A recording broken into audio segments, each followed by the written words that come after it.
السلام علیکم۔ 5 حالتوں میں ہمیشہ خاموش رہیں۔ نمبر 1، جب آپ محسوس کریں کہ کوئی آپ کے الفاظ سے آپ کے احساس کو نہیں سمجھ سکتا تو اس وقت خاموش رہیں۔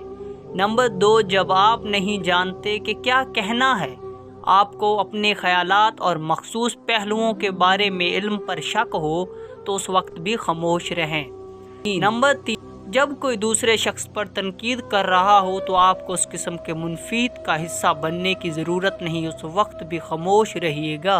نمبر 4، جب کوئی غصہ اور نفرت میں چیختا اور بڑبڑاتا ہے تو آپ خاموش رہنے سے اس شخص کو آرام دیتے ہیں۔ نمبر 5، جب کوئی دوسرا شخص جذباتی طور پر اپنی زندگی کے کچھ واقعات شیئر کر رہا ہو تو خاموش رہنے کی کوشش کریں۔ امید کرتا ہوں آپ کو ویڈیو پسند آئی ہوگی، تو ہماری حوصلہ افزائی کے لیے ہمارے چینل کو سبسکرائب کر لیں تاکہ ایسی بہترین ویڈیو آپ تک پہنچتی رہے۔ اللہ حافظ۔